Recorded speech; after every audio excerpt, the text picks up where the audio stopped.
Welcome to another episode of Trek in the Valley, the non-encyclopedic Star Trek The Next Generation recap and rewatch podcast, where every week myself, Adam Ordall Quinnell, and my co-host... Hey everybody, it's Al Hirt. What's up? What's up indeed, Mr. Al Hirt? Well, I'll tell ya. Same shit as always. We get together, we talk about an episode of Star Trek The Next Generation, we recap it, we give it a little rating, and then we recommend some non-Star Trek related shit that you can listen to or watch or do. And you know the drill if you've been here before. I don't know why I do 1 minute. I guess that's only like 45 seconds of intro. That's not bad. Yeah, it's not too bad. It's tight. That's tight. I'm doing a good job. So, Al, how's it going, man? It's going good. The weather's sort of cooling down here, finally. Cooling down. I mean, I can't really say too much about San Diego. I mean, we're still discovering new places and restaurants and stuff. Right on. But it's going good. Yeah, like I was talking about before, we finally got our air conditioner replaced, which is good because it was a nightmare for a while. But now it's funny because we got the replacement air conditioner installed just as it was cooling off outside. So like, oh, well, when we were sweating it out and having fucking panic attacks because we thought we were never going to sleep again because it's so fucking hot in the apartment. No AC. And then it cools off and it's fine. Also, but to their credit, this is we've lived here for like over 7 years. This is the longest we've lived anywhere. And they are, as far as big rental companies go, they're fine. Like, this is the first time that kind of shit's been inconvenient, and I'm sure a lot of people have trouble with their old air conditioning units during the first heat wave. So whatever. I'm just happy that we're through it, and because we're renters, we ain't gotta pay nothing for a brand new AC that seems to be nicer than the one we had before. So hey. Came out ahead in the end. There we go. I'm glad things. I've watched a lot of good movies, but I'm going to save talking about them for the recommendations at the end. Okay. Which, of course, brings us to our first official segment of the show. What does Al remember? This is the time of the week, of the weekend, when I ask my friend Al, what do you remember about Star Trek, The Next Generation, Season 1, Episode 11, The Big Goodbye. The Big Goodbye. The Big Goodbye. Oh my gosh. Well, I'm totally blanking. What if I told you that it involves the holographic deck? The Big Goodbye. What if I told you that it involves... Is that like the detective one? Yes. Not the Sherlock Holmes one. No, that's the Sherlock Holmes one. That's with the Sherlock Holmes with Picard. The Sherlock Holmes one is the Sherlock Holmes one. Yeah, that's for sure. But yeah, no, the Sherlock Holmes one is with Data. That's what I meant to say. This one's with Picard, though. Yes, this is the detective one with Picard, and they all think it's a gimmick until somebody gets shot, and they're like, "Why aren't the safety settings on?" Whoa. Why aren't the safety settings on? Indeed. But God. The best part of that episode, though, was like that super dark realization that Picard's partner in crime had. He was like, so when you turn this off, like, will I be able to see my kids? Well, Picard's like, that's the thing. You don't really have kids. Picard's partner-in-law. It's his partner, his cop partner. Or former cop partner. He's a PI.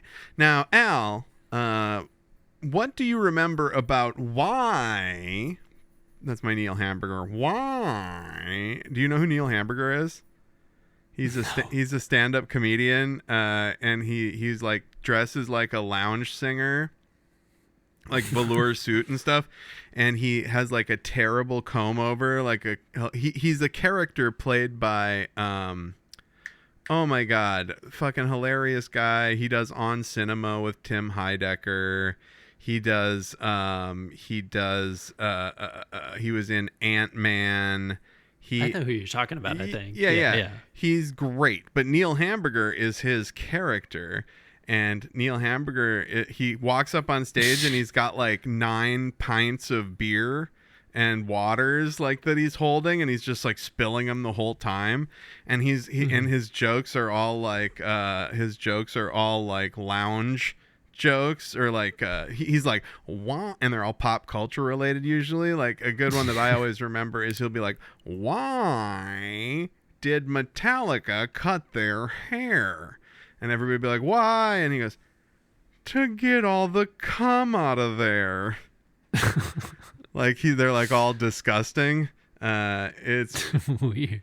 Dude, it is when you watch and everybody's just shouting at him how much he fucking sucks the whole time. Greg Turkington. Oh my god. Greg Turkington. But yeah, everybody's just shouting at him how much he fucking sucks the whole time. It's like a bit. I saw him a bunch. He used to play in Fargo all the fucking time. I'm pretty sure that my band did a show that he was on, or I opened for the people who normally open for him or something, but yeah, why? And like people will like request jokes and shit, and it's just a really good time. And he what were you saying? Go ahead. No, but you're saying why, like the hologram thing broke, right? Yeah, why did the holodeck break? When I was talking about Neil Hamburger, did you Google it? It was, I don't know, maybe it was some energy thing or something going on outside of the ship. No, did you Google it or did you just guess that? Because I literally guessed. It is an energy thing. The ship gets scanned by a weird beam. Oh, and it focuses on one spot, right? Yeah. Or is that another one? No. It happens a lot. It gets the holodeck and knocks out the safety protocols and fucks shit up. Remember that there's like that. Remember that guy Cyrus Redblock, the gangster, like the mafia guy, played by Lawrence Tierney. And the crazy part. I don't know. They kind of break this, don't they? Oh no, they don't break the rule. Because they don't break it until because we talked about how was it DS9 or Voyager with the holographic doctor, and he has that wristband. Yeah, where he can leave. To go outside of the holodeck. It's the holographic emitter that he wears on his shoulder. The holographic emitter. These guys go out into the hallway just dissolve, and they slowly disappear. But that's pretty terrifying. When you're in the motherfucking holodeck, you can get shot to death in this instance. Now, was it Geordi? Geordi was the one that figured it out, though, right? I believe this whole so. Issue? Yes, Geordi did indeed figure it out. Let me see where we get that. Let me see if I remember. It's Picard. He invites Pulaski, I'm pretty sure. No, Pulaski is in the fucking Sherlock Holmes. Sherlock Holmes. Pulaski isn't even in this. Dr. Crusher. No, that's Dr. right. Crusher is in there with him. There. Yes. And Crusher, and then there's one more that he invites. And then the red shirt. Right? Oh yeah, red shirt guy who gets shot and killed in the holodeck by Cyrus Redblock's folks. I thought it's too much time and he bleeds out. Yeah. So That's I'm still right. trying to figure out, just before Leech pulls the trigger, Picard says he has the item, so this is the MacGuffin that they've been looking for. Riker attempts to contact Gerada, only to receive an earful of angry insectoid buzzing. Oh, that's right. It's the insectoid ship. Remember, Picard has to do a very specific diplomatic speech to the insectoid. Oh, that's right. And he was really nervous. And so he's killing time. Like, I'm going to take a couple time or days off and just stick around on the holodeck before I have to do this conference. Yeah. And that's how he goes into it. And Wesley... Doesn't Riker suggest it too? Yes, and also Wesley is the one who says is the one who fixes the shit with LaForge. The hologram could abort and everyone inside the holodeck could vanish. Riker gives the order to proceed with the repair. And that's correct. Remember Wesley looking at the thing outside the holodeck? Yeah, they're right outside the door. And there you go. And then at the end, of course, we get the very sad scene that you described of Picard. Yeah, that was crazy. Talking to his his former partner on the Force before he became a PI, and he explains that this guy is a procedurally generated string of numbers that will only exist when the holodeck is turned on. So basically what they're saying is this guy is not smart like Moriarty. Like, remember Moriarty? They were like, we'll come back, and once we figure out how to make holograms people, Moriarty, ancient evil guy, we'll bring you to life. But this well-meaning detective holodeck guy, we don't give a shit about making him sentient. I feel like they're both, though, based on the premise of, like, well, if we decide to upload you again, it's like this is all based on the assumption that they're going to find the file and grab it again. They could just delete it and just be good with it. I don't remember. I don't think he says to this guy like, hey, we're going to bring you back. But Picard was more like, it's like taking a sleep. It's like a big long nap and you just don't wake up. It's the big goodbye. And speaking of the big goodbye, that's what Al remembered. Well, there was a particular scene too that we both liked when Crusher got hit on at the bank. Oh no, by a judge. Yeah, at the courthouse. Yeah, and that was pretty good. She doesn't know what's going on. She's like, "Gams, what are you talking about?" Which brings us to the meat of episode number 156 of Trek in the Valley, where we are going to be discussing Star Trek The Next Generation, Season 2, Episode 10, The Dauphin. This episode was The Dauphin. You should Google that. What's that mean? It's written by Scott Rubinstein. Oh, hit my mic. It's written by Scott Rubinstein, Leonard Mlodinow, and Melinda M. Snodgrass. It was Melinda M. Snodgrass, directed by Rob Bowman, and this episode aired on February 20th, 1989, and the Paramount Plus synopsis is Wesley finds romance. Oh my God, it's a Wesley. Oh my God. Yeah, this one was, I don't know, I felt like they had to hit us with a Wesley or what is it? Like, when the writer self-insert a self-insert story. Sure. Wesley finds romance with the beautiful young ruler of Daled 4, whose secret power could destroy the Enterprise and her crew. Wait a second. That's not really what happens. Her secret power can't really destroy the Enterprise and her crew so much. They hint at it, but if she becomes a rampaging beast, and it's really not even her that's at risk of doing that, it's Anya. But anyway, I get ahead of myself. Yeah, right. So the cold open, they're zipping around. Actually, they're not. They're heading somewhere. No, they're not zipping around somewhere. They're in orbit around a planet because they're picking somebody up. And Geordi says he needs a few hours to do some adjustments while the Enterprise is in orbit. While they pick this person up, Dauphin. Diplomats, yeah. And he sends Wesley to get some shit from storage. That becomes important in a minute. They're checking on a research establishment where a future leader of some race has been hanging out since birth. Like she was born, and then they send her to this very terrible planet to learn how to be a ruler, and she's supposed to unite this world. Yeah, and the conditions are pretty harsh to where Deanna Troy's like, oh my god, that's so awful. Like, how could anybody endure this? And Worf's like, safety over comfort every day. For some, security is more important than comfort.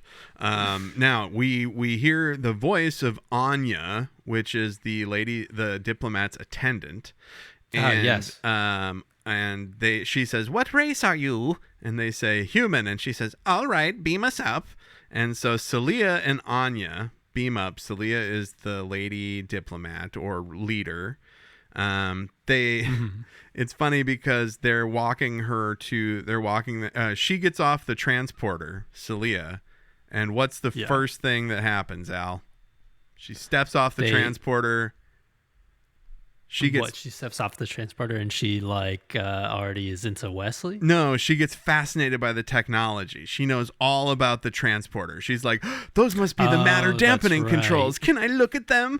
And Picard's like, goes yeah, right across the transporter room. Picard's like, rip it up, yo. And Anya, we find out this is where we're seeing that Anya's very stern and strict. She's like, no, you can't study the transporters. We have to go to our quarters immediately. And so Picard is walking them to their quarters saying, we put you where we normally put the admirals.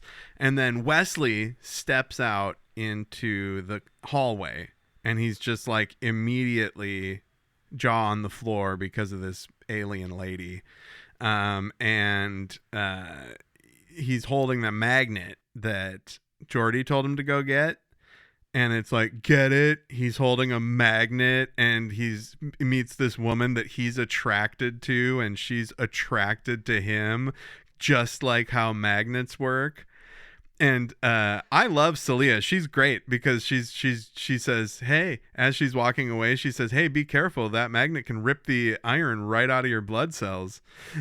like imagine you meet a lady and she's like, hey, watch out. That thing will fucking kill you. And she walks away and Wesley's like, who is she? And Riker's like, she's a governess. And he says, whoa. Wesley's just like, whoa. And Riker's like, I don't know if she's going to have time for you, Wes. She's destined to rule an entire world.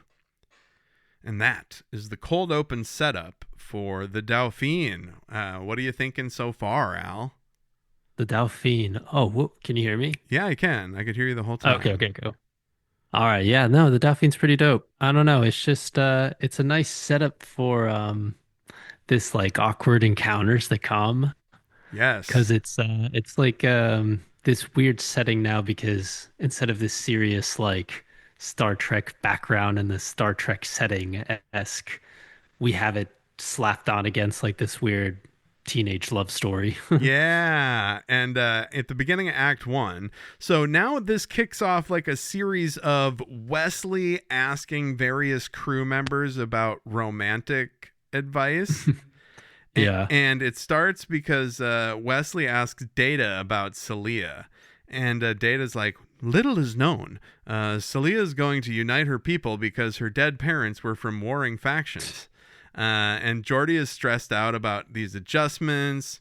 Worf suggests that Anya is a bit of a hard to please grump. He's like, Picard is like, do you think she's happy with their quarters? Or Riker asks Picard, do you think they're happy with their quarters? And Worf is like, I doubt that woman would be happy with anything. She's a fucking bitch. What is Troy? What's Troy's read on the situation, Al? Well, she already calls him from like a mile away. She's more like, hey, we don't really.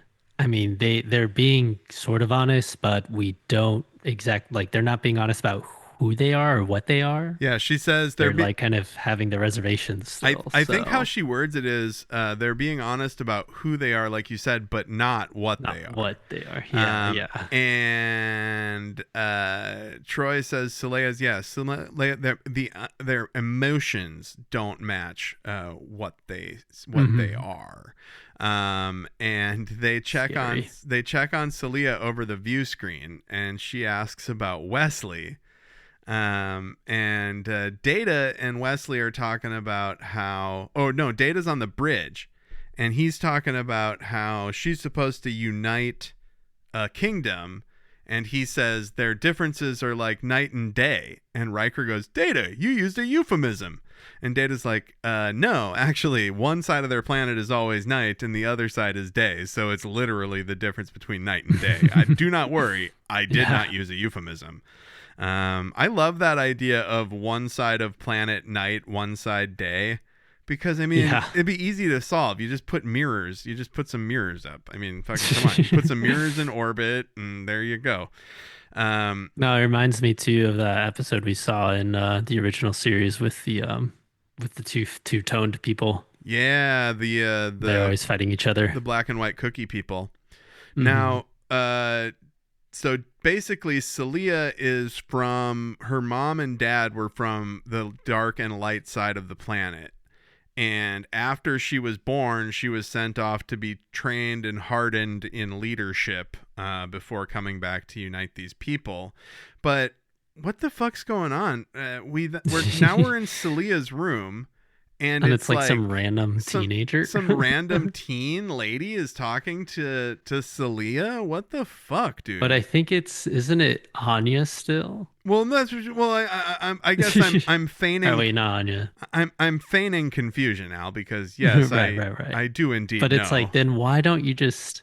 They just keep changing. I don't know. Maybe it's just obviously established to the audience. They work. Like, whoa, it's how they work. But yeah. So this is where we see she's talking to this lady who looks kind of like the lady from one of the ladies from Charmed. Who's been on the show before. But this she's talking to this lady about her duty, Celia is, and then, oh my god, this lady turns into like a little gremlin, weird alien bear creature. It starts like whispering and chittering. Oh my god, it turns into a practical, more than likely little person or child in a costume, and it's got weird bird. It looks like it's got pigeon eyes. It's very fucking creepy, and it just puts its hands in Anya's lap, and it puts its hands in Celia's lap, and Celia like talks to her like, oh, obviously this is Anya, you know?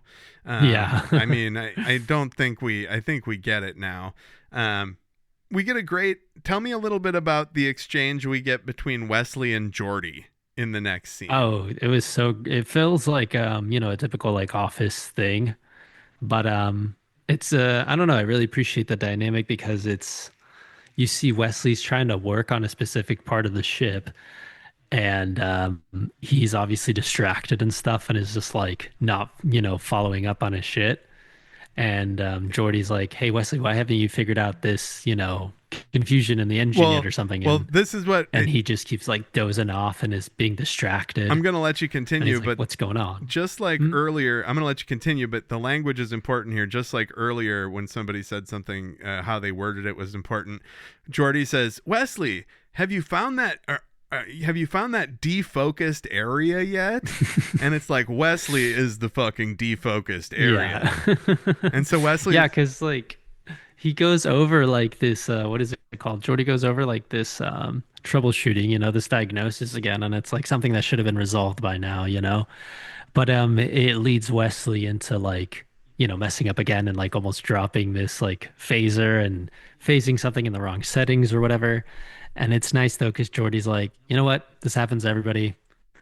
You're going through puberty, bruh. Your blood's pumping through. Yeah. You're going through you got a bunch of hormones going on. Like space. You fall in love again. It's basic. We all go through this. Space. Geordi's and what's his name? Wesley's like, what the hell are you talking about? No, I'm not. I'm fine. And he's like, no, you're not. Just go. You're good. Wesley says, and then he immediately asks Worf what to do too. Well, that's what I like. It's like he's like, Geordi. It goes down the line. He's like, Geordi, what? It's this girl I beamed up. She's perfect. And Geordi's like, you're so distracted by this girl. And he goes, I'm just kind of interested in her. And he goes, you just said she's fucking perfect, bro. You got it bad.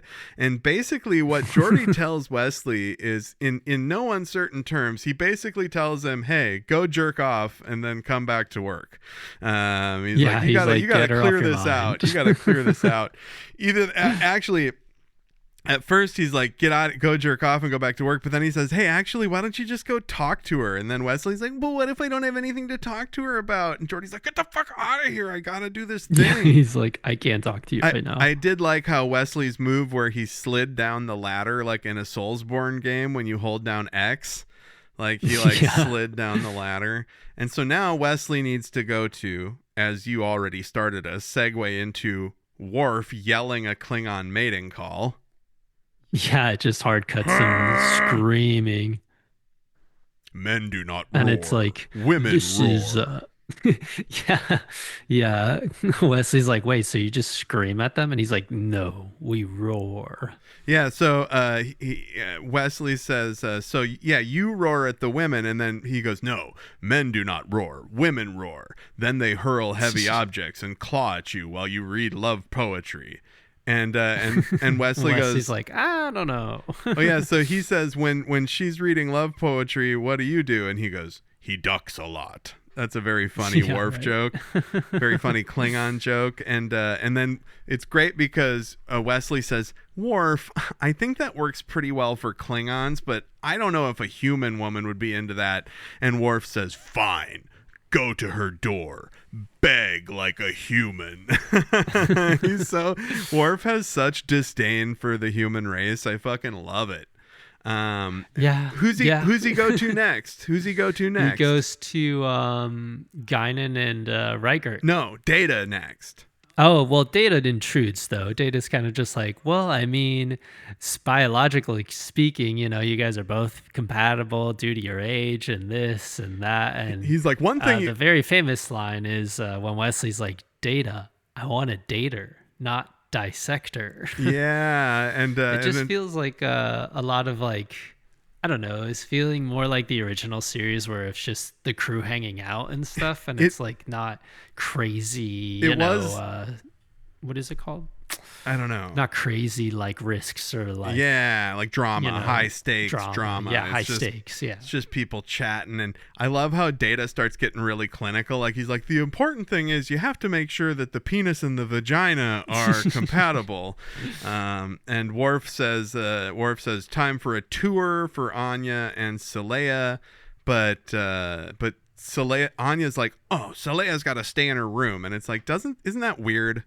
Like, don't everybody should think this is much weirder than they think it is. And this. Well, she was like, it's for your own protection. Yeah, Anya sucks. And this is where we get to, because they're never under any threat. Like, that's the thing. Like, the only threat on the Enterprise is Anya, basically. Now, Wesley and Riker are in 10 forward talking to Guinan. And this is the cringiest shit to ever cringe. Basically, Riker is like, I'll show you how to flirt with a woman. And then he tells Guinan she's the most beautiful woman he's ever seen. And then Guinan and Riker like start flirting back and forth, but then they get like too into it. And Wesley's like, oh my God. And then Wesley's like, ew, this is gross. And Guinan's like, get the fuck out of here. I'm gonna shut up. I'm gonna rub one out while Riker's talking to me. I'm gonna use my mind powers. And then he says, I will be back to. Oh, and Anya is on the tour, right? Mm-hmm. And she gets all up in Geordi's shit. There's a great sequence where she sees Geordi working on this thing, and she's like, "That shouldn't require routine maintenance. What the fuck?" And then she just walks right over to the elevator and just looks at him all stern-faced as the elevator goes up. And it's such a great scene because they made this elevator on set. Like, it's a practical elevator, that they show her go up. Goofy. And she's just, like, cutting Geordi in half with her eyes.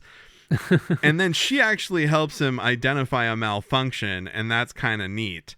It just shows you how much Anya and Saleya know about everything. And then she says to Geordi, they've been in one place for 16 years. Well, and the whole reason that Anya is being like this is because it's her duty to protect Saleya, and she sees knowing how the ship that they're on operates as part of protecting her. Because what if the ship explodes, right?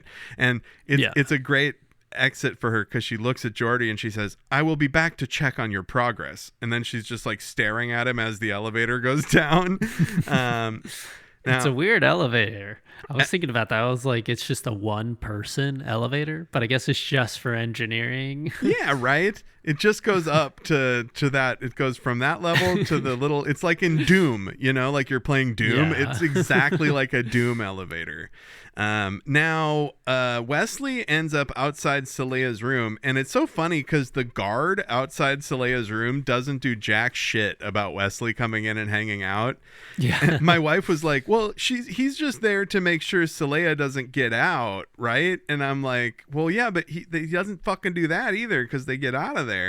And Wesley kind of has his in where he sort of shows her how to use the replicator, and he makes Tholian chocolate mousse, and it's just like every planet has fucking, they're all bipedal, they all have chocolate mousse. It's about how they seeded the galaxy, right? Like the engineers that seeded the galaxy, it's like we all are bipedal, we all like chocolate mousse of varying consistencies. And here's the thing, she's begging for like Crusher was like asking Geordi, like, what do I talk about? And this lady that he wants to bone down with, right, is begging him to tell her a story about the galaxy. And he goes, there's too many to tell. Dude, you're fucking up. Like, tell her the story that makes you look like the biggest badass. One time I took over the whole ship with a Picard voice AI, with recordings of Picard's voice. Anya then tells Anya and Pulaski have a run-in because this is so great because we've got Wesley going from person to person discussing love, right? Or how to talk to women. And then we've got Worf showing Anya around, and every department Anya has some problem that she thinks puts Salea at risk. So she's got the malfunctions in engineering that she was talking about with Geordi. And then Worf shows her to sick bay where she meets Pulaski. And Pulaski has a patient that has a super dangerous illness, right? But he's in a stasis field, so it's fine. And what's Anya's solution for this, Al? Anya's just like, it's too much of a risk. Kill the patient. Yeah, you have to kill the patient. And Worf and Pulaski are like, whoa, we're not. That seems crazy. They're the Austin Powers meme. How about no? Yeah, right. How about no? And and then Pulaski was just like, you got to relax, you got to calm down, like you're just a guest. And then Anya transforms. Anya says, kill him immediately. And then, yes, she transforms into what I can only describe as a bear with a wolf snoot and fly eyes. Yeah, it was kind of like a bigger version of the little guy. Miniature little animal. The little thing. And Pulaski calls Picard and company down to sick bay. Picard comes in with security, and Worf's like about to lose. Yeah, depending on who's telling the story. Yeah, right. Worf actually likes it. He's like, oh my god, Worf is so turned on right now. It's difficult for him to do his job. He's like, I'm so his face is flush. He's got like rosy cheeks. He's like, oh god, because there's there's a really funny shot though right after she changes Anya changes back into like an old lady, and Worf like puts his hand up, and Picard's like, "Whoa, I will no! Pop you in the face now that you're a little old lady again." And Picard Worf's like, "What the hell? Who is that?" Picard gets cooler heads to prevail. They all calm down, and Anya says, "Your powers are infinitesimal compared to mine." And Picard is like, "Yeah, well, motherfucker, I'm still the captain of this ship, so I can still give you orders." Like, okay. So for the rest of your voyage, you're going to be confined to quarters. Is that clear? Very. And then Worf says, "What kind of creature is she?" And this is where we find out that Pulaski was like, I read somewhere. Yep, in the galactic, they're called allosaurus. Elasomorphs, which I think comes from elasticity and morphing, right? But they spell it with an A. And she says they're supposedly mythic, but I guess they're real. They have the power to alter their Shape molecular shift. structure into other life. Yeah, shape shifting. I'm pretty sure we've seen this before. And Worf says, such a creature would make a perfect protector. He's just all about it. He's like, I want a security team full of those old ladies. And so Picard says, or Worf says, but what if Anya, Picard says, Worf, watch Anya. And he goes, what if she transforms again? And Picard says, improvise. He's like, well, figure it out. Yeah, just Worf, you're our head of security, dude. I think you'll fucking figure it out. You're very tall. And then we cut to the holodeck where apparently we don't see. I kind of thought we would get to see like a little like cutesy escape. Like they have to like distract the guard or whatever so that they can sneak out to the holodeck. Nope, they just cut right to the holodeck where he's showing her the planets, and basically Wesley is ignorant to her whole deal, right? So he's kind of a little too forward, saying like, you don't have to do whatever, you can go explore the universe like me, because stay on the ship. She's obviously burdened by responsibility, right? And Wesley, she sees Wesley as living the free life of an adventurer, which is funny because he actually constantly has to take orders and shit, right? And I know, I never got that. Like the only person that's ever seemed the most free in the Star Trek universe was that pirate guy, or Q, or kept, Q, like, or Q, but Q's like a god, right? Like Q's not even a person, and the other guy just is flying and selling stuff, I guess. Yeah, Cyrano Jones, or maybe the Quibble dude. Tribbles, Cyrano Jones, or Tribble. Quibbles, dude, come on. And there's one scene in the holodeck where Wesley and her are standing on an asteroid listening to the music of an electrical storm and neutrino clouds in space. And she's like, if only this were possible. And he goes, someday you'll see it all for yourself. It's like, you don't fucking know that, dude. Like, why is he so dead set on like, everybody has the same experience of the universe? Everybody has the same experience of the universe that I do. I'm Wesley Crusher.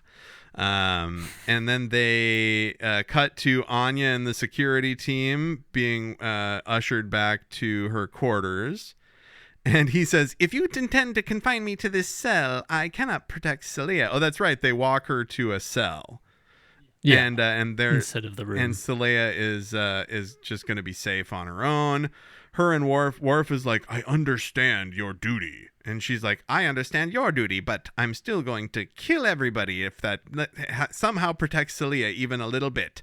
And they kind of have their tete-a-tete, like she's like, most people who I've held by the neck ended up dead, but not you, you sexy fucking ridged foreheaded Klingon. And he's like, whoa, that's fucking racist. And he's like, I would have stopped you, if not me, someone else. She's so great. This lady who plays Anya, you cannot control me. Patty Edwards, she's great. Yes, she is absolutely fantastic. Ripping it up as Anya. No, I realize her voice, that squeakiness, or the, I don't know, just like how deep Anya voice gets or whatever, or like how I don't know, evil it sounds. It's she's one of the Fates in Hercules. Ooh, the cartoon, right? Yes. Yeah. Now the one that cuts the string or whatever. In Act 2, Picard and Troy are talking about Anya when Anya calls to say Celia is missing. And I guess I missed, how does Anya even know Celia is missing if she's in her cell, right? Huh.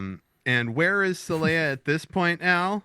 She's just walking back in the hallway, but isn't she like... No, telling him that she's not staying, right? She's in 10 forward with Wesley. They're on their little date, having a drink. And she explains that only isolation awaits her on Daleb 4. He says, I thought you were going to unite two races. She knows she'll have many responsibilities. I thought she was like, here's the thing. My big issue with this episode is I thought that Anya's thing, or Celia's thing, is that when she goes back to this planet, they're gonna like connect her to a big battery or something. No, and she you has know what to, I mean? but she's just lead a two diplomat. nations. Yeah. That's all it is. She's not like I thought, like, because she's like, I'll never be able to go anywhere, and it's like your Nah. people live on multiple planets. Like, you just were studying on one planet. I guess they must not have ships because she was brought there by the Federation 16 years ago, and now she's being brought back home, right? Mhm. And Wesley just says, just stay on the Enterprise.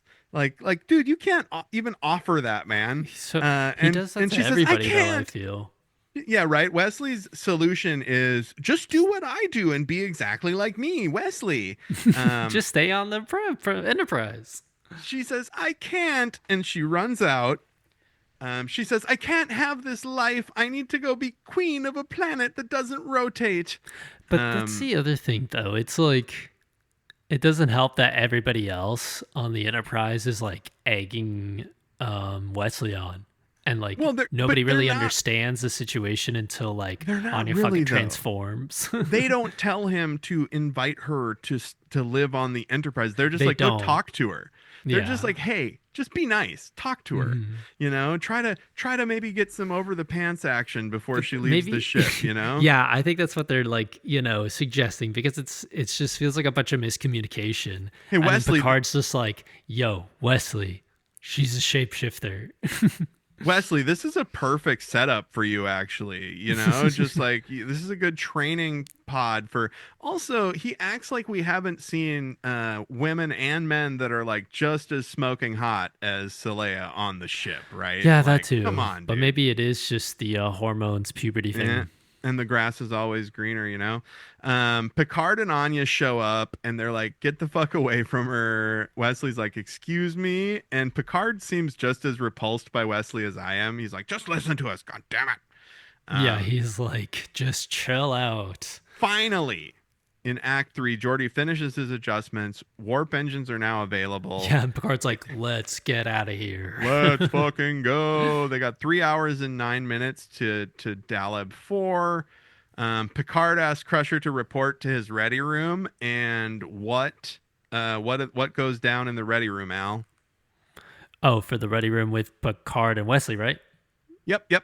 Yeah. So finally, though, Picard breaks the news and is like, hey, she's a shapeshifter. Like, she has an entire career before her for the entire good of the ship and the safety of the ship. You need to stay away from her.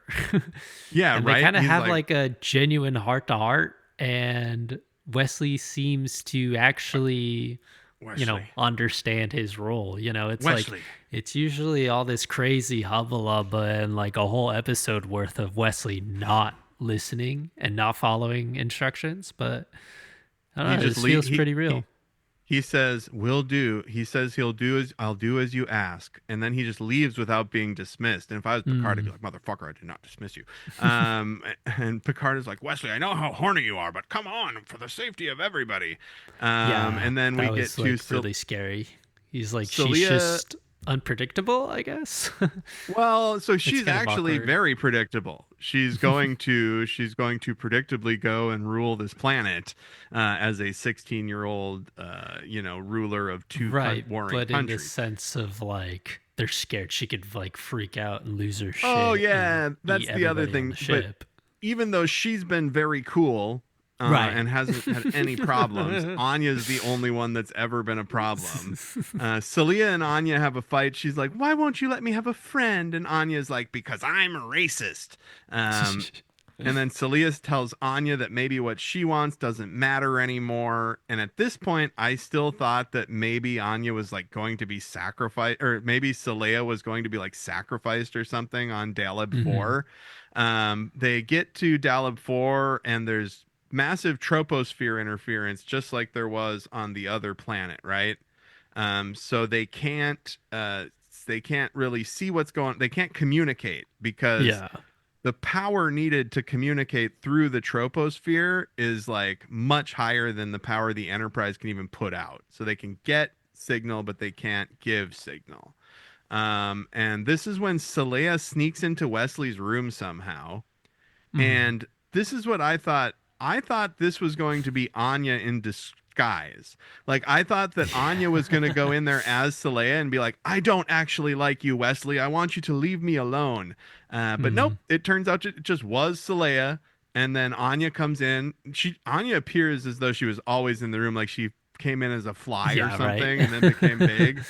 And then Saleya turns into her own bear monster thing. They fight. They almost fight. They just go rah rah rah. Yeah. And I warned you to leave her alone. She came to my room. Like, that's the thing. Like, she says, Wesley, I warned you to leave her alone. And Wesley's just like, but she. Yeah. I feel like she came to my fucking room, dude. And so then they seal Anya into the room, and it kind of diffuses pretty good from there, because in Act 4, Anya's like, they well, have to. My duties are over. I'm going to die now. Yeah. No, and the captain does have to make a mention too. He's like, we had to redo the cell and like have like a super extra security, other layer outside of her cell, because we have to assume that she could just turn into something like real an ant. small. Yeah. And that's how she had escaped, because she was a fly. Anya and Saleya are talking, and Anya's like, I only wanted to scare Wesley. And they have a heart-to-heart where Anya's like, my duties are over. I'm going to go to the moon where I grew up. Saleya says, will I ever leave Daleb 4? And Anya says, probably not, but anything's possible. And just she goes, like that's what Wesley said. Yeah, right? That's what Wesley said. And Anya's like, I hope he's right. And they're all very sweet. And then Worf has a very sweet moment with Anya where he says, you're a worthy opponent. And she's like, perhaps we should fight again together on the same side. And Worf says, it would be an honor. Yeah, that was a nice moment. What happens when Saleya goes to see Wesley this first time before she leaves? Oh, Wesley's pissed. Oh, yeah. He's like, you pretended to be a humanoid. She was like, he goes, what's it like? What's it like being human, huh? Yeah, was it fun? Was it fun little trip? What's it like faking me out, motherfucker? And she's like... He gets so frustrated. But it's interesting how she puts it as a shapeshifter. She says, Wesley, I am a human right now. This is who I am. It's always whatever state I'm in is what I'm in. And she says our natural state's unlike anything that you could imagine as humans. And here's the thing. They say I love you. Or no, this is then she leaves. Yeah, and then, this is before. And then Wesley and he just kind of shuts her out, and she leaves. Like, I hope this isn't how we want to leave things, it'd be a bummer. Yeah, he all of a sudden turns kind of racist too. He's like, can you even love? What are you? Oh, yes. And it's can like, you even love just because you could turn into a monster? Wesley, let's not say goodbye like this. He actually asks her to go. Yeah. And then Saleya is about to beam back down to beam back to her planet, which I think is fucked up. Like, wait, so you can't even send a radio signal through the troposphere, but you can beam everybody's molecules through it? That's kind of fucked up. Now, Wesley walks in to surprise her. He's gonna say goodbye. He's got some chocolate mousse that he's gonna give her. Oh yeah, that's right. And she just takes a big lick with her finger. She's like, It's just like, you didn't even bring a spoon, Wesley. Like, what the fuck is wrong with you? You set this up for a seductive. You're a little perv, Wesley. Too seductive for Wesley. Now, yeah, but then there's a really funny part too where Saleya's like, you need to go. And Wesley's like, why? And she goes, I just want you to remember me like this. Wesley's like, I don't give a fuck. Yeah, that's one way to look at it is it's sweet that he doesn't care what she looks like. But the other way to look at it is she did not consent to him seeing her true form. and she's going to anyway. And basically, she said, oh, human beings could not even conceive our true forms. It looks like a glowworm. Yeah, it looks like a human-shaped glowworm or like a gummy worm. Like, not a lot for my brain to like, whoa, no, my brain can handle that. I guess if I saw that in person, it would be a lot, but like, I don't know. Yeah, that would have been a good twist if like they had to wear those visors like they did in the original series. Yeah. When Spock like freaked out. Yeah. So she leaves. And then Wesley's drinking an infinitely fizzy drink in 10 Forward, being sad. This is probably the best part of the whole episode, though, I think. I think so, too. Guinan listens to his lament. They commiserate. Guinan says, I'm never gonna, or Wesley says, I'm never gonna feel this way about anyone else. And Guinan says, you're right. And Probably he's like, not. whoa. He's like, whoa, that's not what I expected. And she's like, well, there'll be others, but every time you feel love, it'll be different. And that's the end of the Dauphin.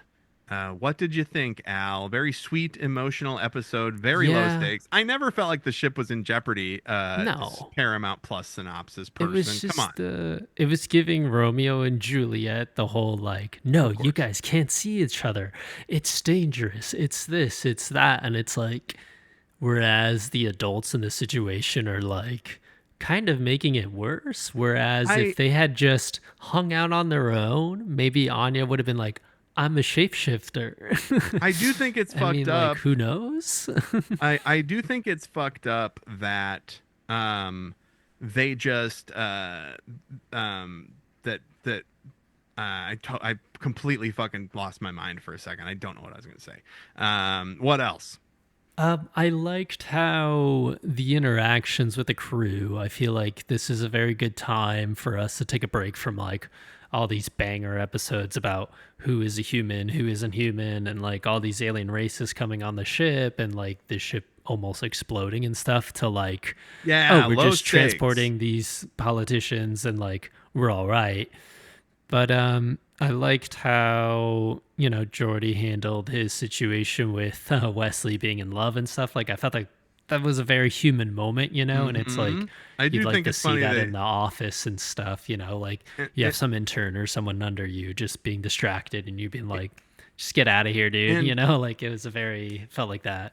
the exchange between Wesley and Saleya is really like 16-year-old coded too. They're like, Yeah, I love you too. It's like, bitch.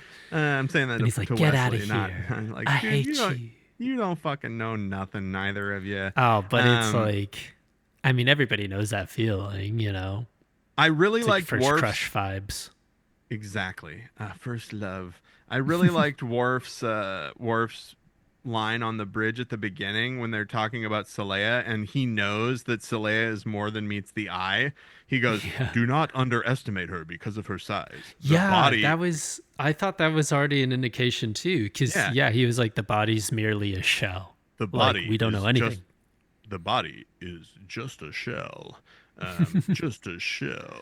Yeah, I I think it'd be. figured, I thought Worf knew, but maybe I he was didn't. just guessing. I don't Why know. didn't fucking Anya just impersonate Saleya to like throw Wesley off? That's just like I just don't, dude, that's the thing. That yeah, wasn't that might have me, it was been, Anya. Well, still I don't trust shapeshifters now because I yeah, was that tricked by like, one. I'm racist now against shapeshifters. I feel like that's like another 30 minutes of content. I don't know, but maybe they Yeah. like the writers. There's 3 writers on this too. I saw on the IMDb. It's like Yeah, maybe they yeah. were like trying to do a half like self insert, half like we got to get this done by the end of the week. So there was no Well, B plot. well, The it's B like plot was the adults talking shit about the these two the kids. the B plot was Jordy needs to fucking do updates on the software for the Yeah, I was ship. like, that'd be Well, funny if Anya fell in love with Jordy. yeah, so They're like, she right, I knows did so kind much of about get the a ship. vibe. Like I did kind of get a little vibe when she was giving him shit about his work. I loved when she was like, "I will be back to check on your progress later." Just stares him down as she goes Yeah, I down was the like, elevator. How many practical elevators oh do you yeah. give this on a scale of 1 to 5? Man, it's like slightly under. I wouldn't recommend it. It's like 2.5. It's just I very would. weak. So you're going with 2.5. That Two makes two point sense. seven five. 2.75, not, it's a little bit better than 50%. I get But it. the ending saved it. I Yeah. do think that was probably the realest part of the whole thing when she's I'm like, you probably won't fall in love like that again. I'm going to give it a 3, a little bit more, but only because I love the costumes, right? Fantastic shapeshifter costumes. Now, so that was, let me track that. That Would was you a, recommend it though for people to watch? oh, like as an introduction to the series? Yeah, or No, just like this wouldn't be the just first run episode through. I tell somebody to watch. I would be like, Right. hey, you like this dipshit Wesley? Well, if you do, here's the fucking episode for you, man. Yeah, Um, honestly. That's why I All felt right. very self-insert.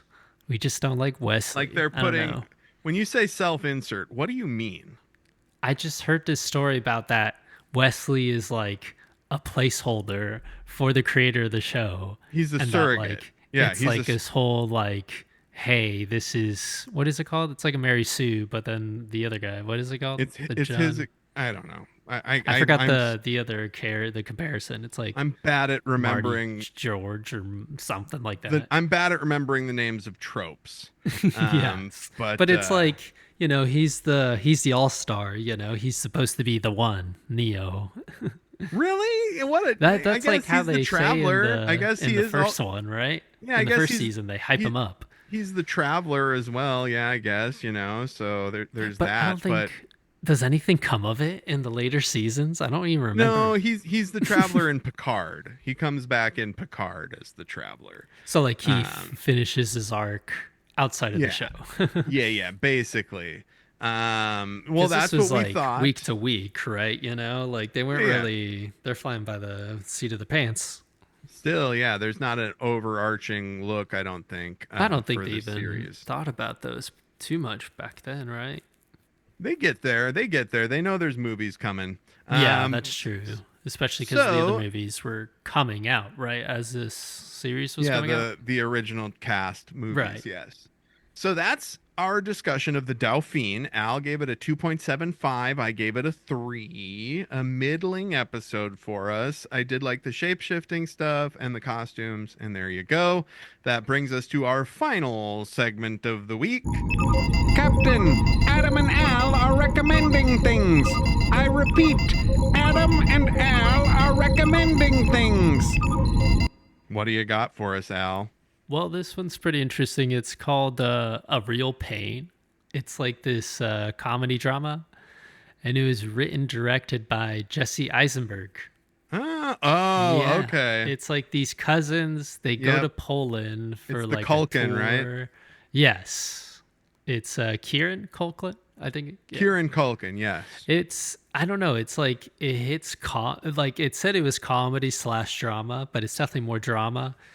And the comedy comes from like cringy, awkward moments based on one person acting out of hand and the other person trying to be more level-headed. I'm sure you can guess who's who. They're like going to Poland because it's like their grandma's funeral Yeah, or something. it's their grandmother passed away, and I guess in her will she had set aside some money for them to visit her home in Poland. You two need to come and hang out together and learn how to love again as family Yeah, members. it's sort You of have to like come together that, but and it's like to learn I about don't know, yourself by learning it's- about your past and the history of your family.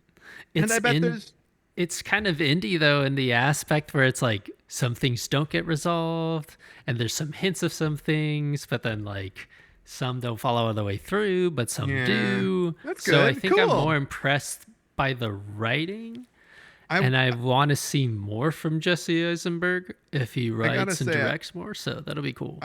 I was definitely curious about that when I saw it. I'm not a big It's huge on talky drama guy. Yeah, it's a but, talky drama. yeah. These days, I would have eaten that shit up 15 years ago. Alexander Payne, all that stuff. Now, I am going to recommend Send Help, the new Sam Raimi movie that I think is still in theaters. Shit. Really fucking good, very gross, awesome acting performances. It's incredibly frustrating because it's like just terrible men, like terrible business guy characters for the first act. Yeah. And then the plane crashes and shit gets crazy and it's fucking awesome. I'm not going to say much more okay. than that, except that Sam Raimi's definitely still got the gross out vibes that you want from him. Yeah. So if that's what you're looking for, go see Send Help. Send Help. Okay. So real pain, It's a real pain, and then Send Help, right? and Send Help. Yes. And next week, gang, we will be back to discuss the episode of Star Trek: The Next Generation, season 2, episode 11, Contagion. Contagion. This one's good. Thanks. Peace. Trek in the Valley is brought to you by Adam Ordall Quinnell and Al Hirt. The theme was produced by Al. The episodes are engineered by Adam. You can email the podcast at trekinthevalley@gmail.com, or you can search for us on Bluesky and Facebook as Trek in the Valley and follow us over there. Please be sure to like, subscribe, rate, review, whatever you do on your podcast apps. It really helps us out. And never forget, always explore strange new fucking worlds.